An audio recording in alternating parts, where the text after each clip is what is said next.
بسم اللہ الرحمن الرحیم رب اشرح لی صدری ویسر لی امری واحلل عقدۃ من لسانی یفقہوا قولی۔ داستان حضرت یوسف علیہ السلام جاری ہے اور بات کل یہاں تک پہنچی تھی کہ حضرت یوسف علیہ السلام جن سے ان کے بھائی بہت حاسد تھے، وہ ایک بہانے سے لے کر گئے یوسف علیہ السلام کو ایک کنویں میں، انہیں پھینک آئے اور اس کے بعد گھر جا کر اپنے والد محترم جو کہ بھی اللہ کے نبی تھے حضرت یعقوب علیہ السلام سے یہ کہا کہ ہم تو کھیل کود میں مصروف تھے کہ اتنے میں یوسف علیہ السلام کو ایک بھیڑیا کھا گیا۔ تو اب کیا ہوا؟ ادھر حضرت یوسف علیہ السلام جنہیں بھائی کنویں میں پھینک آئے تھے وہ اللہ کے ذکر اور مناجات میں مشغول تھے کنویں میں۔ سبحان اللہ۔ کتنے میں کیا ہوا؟ تھوڑی ہی دیر گزری تھی کہ ایک قافلہ جو مدائن سے مصر جا رہا تھا اللہ اللہ۔ راستہ بھول کر اس طرف نکل آیا کہ جہاں پر وہ کنواں تھا۔ یہ جس کنویں میں حضرت یوسف علیہ السلام کو ڈالا تھا ان کے بھائیوں نے، آبادی سے کافی دور تھا ایک کنواں۔ اچھا، قافلے والے جو وہاں سے گزر رہے تھے وہ اس علاقے سے نہ بلد تھے نہ واقف تھے، جانتے نہیں تھے، وہ علاقہ ان کے لیے نیا تھا۔ تو کنویں کو دیکھ کر اس کنویں سے پانی لانے کے لیے انہوں نے اپنے ساتھی کو بھیجا کہ قافلے نے جگہ پڑاؤ ڈالا اور کسی سے کہا کہ یہ تو کنواں ہے، ذرا پانی نکالا ہو کچھ۔ وہ ساتھی بڑھا کنویں سے پانی نکالنے کے لیے۔ اب کیا دیکھتا ہے کہ جب پانی کے لیے اس آدمی نے کنویں میں ڈول لٹکایا، یوسف علیہ السلام نے وہ رسی پکڑ لی سبحان اللہ سبحان اللہ۔ اور جب اس نے ڈول کھینچا تو کھینچنے والے کی حیرت کی انتہا نہ رہی جب اس نے دیکھا کہ اس ڈول کے ساتھ ایک مہتاب کنویں سے برآمد ہو رہا ہے۔ یوسف علیہ السلام کے حسن کے تو ویسے بھی چرچے ہیں۔ سبحان اللہ سبحان اللہ، کیا کہنے۔ اب اس نے یہ ساری باتیں قافلے والوں کو بتائی، قافلے والوں کو بتایا کہ ارے اس کنویں سے تو ایک انتہائی حسین و جمیل نوجوان برآمد ہوا ہے۔ قافلے والے ششدر رہ گئے، ابھی ان کی حیرت ختم نہیں ہوئی تھی کہ ایک اور واقعہ ہوا وہاں پر۔ کیا ہوا؟ ابھی یہ قافلے والے اس بات پر تبصرہ کر رہے ہیں، غور فرما رہے ہیں، حیرت میں پڑے ہوئے ہیں کہ کنویں سے ایک انسان نکل آیا ہے جو کہ بہت حسین و جمیل ہے، کہ اتنے میں برادران یوسف کے جنہوں نے یوسف علیہ السلام کو اس کنویں میں ڈالا تھا وہ وہاں پہنچ گئے۔ ایک نئی صورتحال پیدا ہو گئی، ایک نیا منظرنامہ پیش آ گیا۔ وہ بھائی جو یوسف علیہ السلام کو کنویں میں ڈال آئے تھے وہ یہ دیکھنے کے لیے آیا کرتے تھے کہ آیا ابھی تک یوسف زندہ ہیں یا فوت ہو گئے ہیں۔ اب کی بار جو یہ دیکھنے آئے تو انہوں نے دیکھا کہ قافلے والوں نے حضرت یوسف علیہ السلام کو کنویں سے نکال لیا ہے۔ اب انہیں ایک اور چالاکی سوجی ان بھائیوں کو۔ انہوں نے کیا کیا؟ یہ اس قافلے کے سردار کے پاس آئے اور کہنے لگے کچھ معلوم ہے بھائی، جس لڑکے کو تم نے کنویں سے نکالا ہے یہ دراصل ہمارا غلام ہے، وہ کل اس کنویں میں گر گیا تھا، آج جب ہم اسے کنویں سے نکالنے کے لیے آئے ہیں تو ہم نے دیکھا کہ تمہارے لوگوں نے اسے پہلے ہی نکال لیا ہے۔ سالار قافلہ نے کہا کہ بھائی یہ تمہارا غلام ہوگا لیکن اس کی جان آپ جانتے غلاموں کا سارا سلسلہ ہوتا زمانے میں۔ اس نے کہا بھائی تمہارا غلام ہوگا لیکن اس کی جان ہم نے بچائی، ابھی ہمارا غلام ہے۔ سگے بھائی کہہ رہے ہیں کہ غلام تھا ہمارا، انہوں نے کہا نہیں ہمارا غلام ہے اور اب اس کو ہم اپنے ساتھ لے کر جائیں گے، یہ اب ہمارا غلام ہو گیا، ہم نے اس کو بچایا ہے۔ اچھا، بھائی تو پہلے ہی چاہتے تھے کہ کسی طریقے سے بس معاملہ تمام ہو جائے، یا اگر میں اپنے الفاظ میں کہوں کہ بس جان چھوٹ جائے۔ بھائیوں نے ان قافلے والوں سے پوچھا اچھا تم لوگ کہاں جا رہے ہو؟ قافلے والوں نے کہا مصر جا رہے ہیں۔ یہ سن کر یوسف علیہ السلام کے بھائیوں نے اس پر کوئی رد عمل، کوئی ریاکشن ظاہر نہیں کیا۔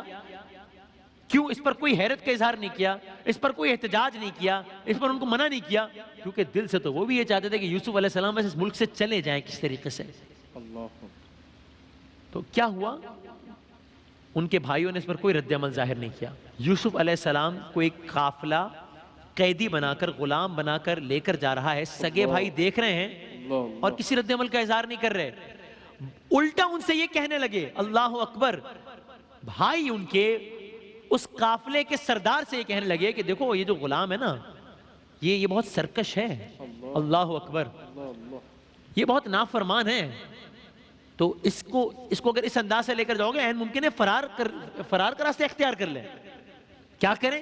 مشورہ یہ ہے کہ اس کے گلے اور پاؤں میں توق اور زنجیر ڈال دو، اس کو اس عالم سے یہاں سے لے کر جاؤ۔ اب وہ قافلے کے سردار نے سوچا کہ یہ لوگ کہ جن کا یہ غلام رہا ہے، وہ تو یہی سمجھ رہا تھا نا ان سے بہتر کون جانتا ہوگا ان کو، تو اس کا مطلب بالکل ٹھیک مشورہ ہے یہ، اس تجویز پر عمل کیا گیا۔ قافلے کے سردار نے زنجیریں منگوائی، توق منگوائی، توق منگوا کر جب حضرت یوسف علیہ السلام کے سامنے رکھا گیا، یوسف علیہ السلام کی چیخ بلند ہوئی، گریہ کرنے لگے۔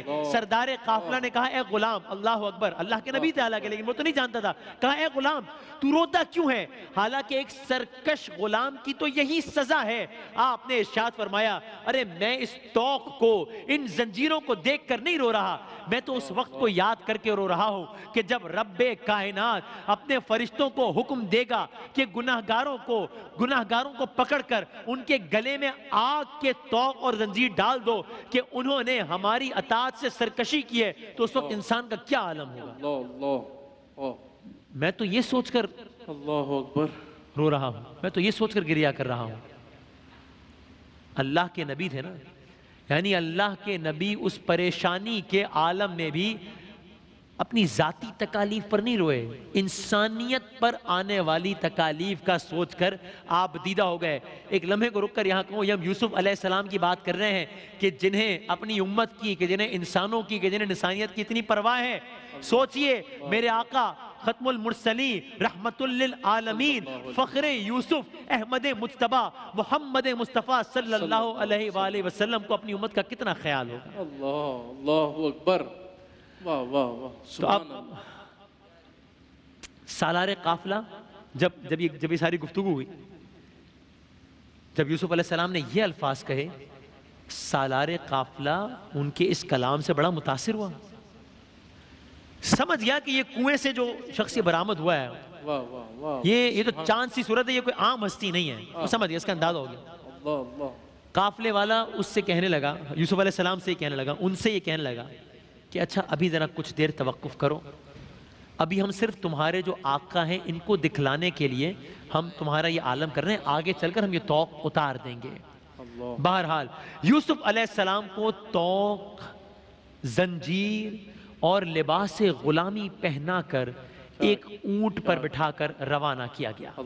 اللہ کے نبی ہیں، گھر سے نکلے تھے بھائیوں کے ساتھ، بھائیوں نے یہ عالم کیا اور اب بطور غلام روانہ ہو رہے ہیں۔ اللہ اکبر۔ اور یوسف علیہ السلام کے سارے بھائی، بے وفا بھائی، یہ منظر دیکھ رہے ہیں، اللہ، اور یہ منظر دیکھ کر وہ روانہ ہو رہے ہیں، دل میں خوش ہو رہے ہیں۔ یوسف علیہ السلام غمگین ہیں، مغموم ہیں، ان کے بھائی مسرور ہیں، یہاں تک کہ اس سالار قافلہ نے ایک غلام کو یوسف علیہ السلام کی نگرانی پر مقرر کیا اور قافلہ مصر کی طرف روانہ ہوا۔ غلام کو اس نے مقرر کیا کہ اس کے ذہن میں بہرحال یہ بات تو تھی کہ کہیں، چونکہ بھائیوں نے کہا ہوا تھا کہ فرار کی راہ اختیار کر لے، اگرچہ اس نے کہا تھا کہ ہم توق اتار دیں گے، لیکن ایک غلام کو نگرانی پر مامور کیا۔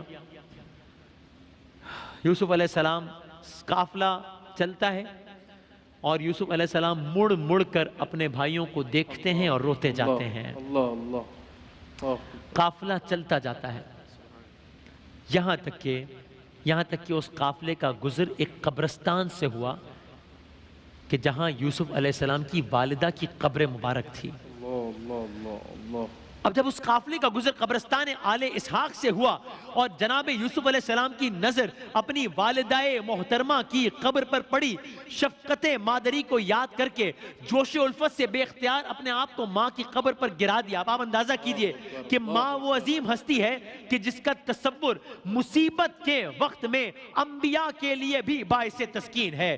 یوسف علیہ السلام نے دکھ کے عالم میں اپنے آپ کو ماں کی قبر پر گرا دیا، کہنے لگے، گویا کہہ رہے ہوں، اے مادر گرامی، آپ یہاں قبر مبارک میں آرام فرما ہے، ذرا دیکھیے میری اس حالت بے کسی کو، ملاحظہ کیجئے کہ گلے میں توق ہے، پاؤں میں زنجیر ہے، غلاموں کا لباس پہنا ہوا آپ کا یہ مظلوم بیٹا آپ کی زیارت کو آیا ہے۔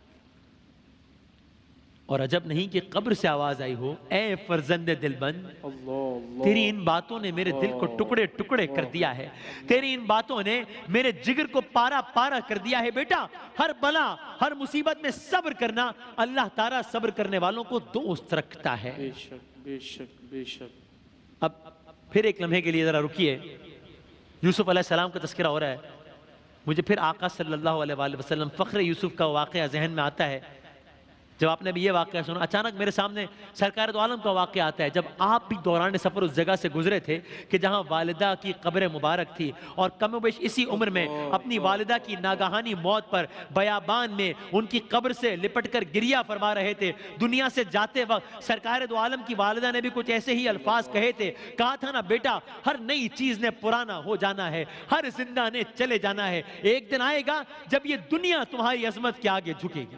اللہ اللہ اکبر، اللہ اکبر۔ اللہ اکبر۔ ابھی یہ آہو زاری کر رہے تھے یوسف علیہ السلام، یہ مکالمہ کر رہے تھے اللہ کہ اتنے میں ایک اور واقعہ ہوا۔ کیا ہوا؟ یوسف علیہ السلام رکے ہیں، والدہ کی قبر پر بیٹھے ہیں، گریہ وزاری کر رہے ہیں کہ اتنے میں حفاظت پر معمور غلام، جن کو کہا گیا تھا کہ تم اس کا دھیان رکھنا، جو کہیں چلا گیا تھا، کسی حاجت سے چلا گیا تھا، واپس لوٹ آیا۔ اب اس جگہ جہاں وہ یوسف علیہ السلام کو چھوڑ کر گیا تھا، جب اس نے وہاں پر یوسف علیہ السلام کو نہ پایا، وہ بہت گھبرایا، سوچنے لگا کہ میں اپنے سردار کو کیا جواب دوں گا۔ اچانک اس کی نظر پڑی کہ یوسف علیہ السلام ایک قبر کے نزدیک بیٹھے ہیں، آتے ہی کہنے لگا، ارے بے شک تمہارے آقاؤں نے تمہارے بارے میں سچ کہا تھا، تم تو واقعی بہت سرکش ہو۔ اور یہ کہہ کر اس ظالم نے بہت ہی برے طریقے سے پیش آیا یوسف علیہ السلام سے، لیکن اللہ کے نبی نے جواباً منہ سے کچھ نہ کہا، حالانکہ اس نے وہ کام کیا جو اللہ کے نبی کے شایان نشان نہیں تھا۔ اللہ کے نبی نے منہ سے کچھ نہ کہا، لیکن دل سے ایک ایسی سرد آہ کھینچی کہ جنوں ملائکہ میں کوہرام برپا ہو گیا، سیاہ آندھی چلنے لگی، بجلی چمکنے لگی، عذاب کی سی کیفیت پیدا ہو گئی۔ یہ کیفیت دیکھ کر قافلے والے پناہ مانگنے لگے۔ اب اس غلام کو بھی اندازہ ہو گیا کہ یہ معاملہ اتنا سادہ نہیں ہے، یہ کوئی عام ہستی نہیں ہے۔ وہ غلام یوسف علیہ السلام کو لے کر قافلے میں پہنچا اور قافلے والوں سے کہا، ارے یہ معاملہ ہوا تھا، میں نے یہ کر دیا تھا کہ جس کے بعد یہ آثار ظاہر ہونے لگے ہیں۔ سالار قافلہ نے یوسف علیہ السلام سے پوچھا، کیا تم فرار کا ارادہ رکھتے تھے؟ آپ نے فرمایا، اے بندہ خدا، میں اس توق کو، اس زنجیر کو پہن کر کہاں جا سکتا ہوں؟ ارے میں نے تو ماں کی قبر کو دیکھ کر خود کو اونٹ کی پشت سے گرایا اور اپنی ماں کی قبر سے لپٹ کر رو رہا تھا کہ اس غلام نے آ کر میرے ساتھ یہ حرکت کی۔ میں نے پھر بھی بد دعا نہیں کی، بس ایک سرد آہ بھری تھی۔ قافلے والے کہنے لگے، خدا کے لیے عذاب کے ٹل جانے کی دعا کرو۔ اب قافلے والوں کو اندازہ ہو گیا کہ یہ معاملہ کوئی اور ہے، یہ کچھ اور ماجرا ہے۔ اب وہی قافلے والے جو پہلے یوسف علیہ السلام سے ایک اور انداز سے پیش آ رہے تھے، اب یہ سارا نیا منظرنامہ دیکھنے کے بعد یوسف علیہ السلام سے کہنے لگے، خدا کے لیے عذاب کے ٹل جانے کی دعا کرو۔ حضرت یوسف علیہ السلام نے آسمان کی طرف ہاتھ بلند کیے، ابھی لب ہلے ہی تھے، عذاب کے آثار ختم ہوئے۔ پس یوسف علیہ السلام کی آہ کے باعث عذاب کے آنے اور یوسف علیہ السلام کی دعا کے باعث عذاب کے جانے کے سارے منظر نے قافلے والوں کو حیران کر دیا، چونکہ انہوں نے اپنے آنکھوں سے سارا منظر دیکھا تھا۔ اور اب ان کے دلوں پر حضرت یوسف علیہ السلام کی ایسی دھاک بیٹھی کہ سالار قافلہ نے فوراً حکم دیا، ارے اس کے توق اتارو، ارے زنجیر اتارو، ارے غلامی کا لباس اتارو۔ سردار قافلہ کے حکم کی تعمیل ہوئی، توق اتارے گئے، زنجیریں اتاری گئیں، غلامی کا لباس اتارا گیا۔ سردار نے حکم دیا، ارے انہیں لباس فاخرہ زیب تن کراؤ۔ ایسا ہی کیا گیا، اور پھر وہی قافلہ عزت و احترام سے یوسف علیہ السلام کو اونٹ پر سوار کر کے مصر کی جانب روانہ ہوا۔ اب آپ سوچئے کہ یہ داستان شروع کہاں سے ہوئی تھی اور پہنچی کہاں تک ہے۔ گھر سے نکلے تھے، خواب دیکھا تھا، بھائیوں نے سن لیا تھا، بھائی حاسد ہوئے، بھائیوں نے قتل کا ارادہ کیا، بھائی گھر سے لے کر نکلے، آ کر کنویں میں ڈال دیا، آ کر والد گرامی سے عرض کی کہ بھیڑیا کھا گیا۔ قافلہ وہاں سے گزرا، قافلے نے نکال لیا، قافلہ غلام بنا کر لے کر جا رہا تھا، راستے میں یہ حالات پیدا ہو گئے اور اب وہی قافلہ بادشاہوں کی طرح لے کر جا رہا ہے۔ حالات کا تغیر تو ذرا دیکھیے۔ لیکن داستان حضرت یوسف علیہ السلام میں ابھی اور بھی بہت کچھ ہے، ابھی اور بھی بڑے تغیرات ہیں۔ اب یوسف علیہ السلام کا منصب جدا ہے، بس میرا لیکن دل چاہتا ہے کہ اب یہ جملہ آ گیا نا کہ یوسف علیہ السلام کا منصب اب جدا ہے، پہلے غلام کی طرح لے کر جائے جا رہے تھے اور اب بادشاہوں کی طرح، تو میرا دل چاہتا ہے کہ اب ایک شعر فخر یوسف کے حوالے سے بھی سنا دیجئے، میرے آقا سے متعلق بھی، کہ یہاں ہم نے کہا کہ اب یوسف علیہ السلام کا منصب جدا ہے، لیکن یہ تو ایک حقیقت ہے نا، یہ تو ہمارا ایمان ہے نا کہ سارے نبیوں کے عہدے بڑے ہیں، میرے آقا کا لیکن آقا کا منصب جدا ہے، وہ امام صف انبیاء ہیں، ان کا رتبہ بڑوں سے بڑا۔ آپ ایک شعر سنا دیجئے، ان سے واقعے کا اختتام کرتے ہیں انشاءاللہ آج کے دن۔ آج یوسف سبحان اللہ۔ جن کی غلامی میں گئے، سبحان اللہ۔ آج یوسف بھی جن کی سبحان اللہ۔ غلامی میں گئے، تم نے دیکھا سبحان اللہ، سبحان اللہ۔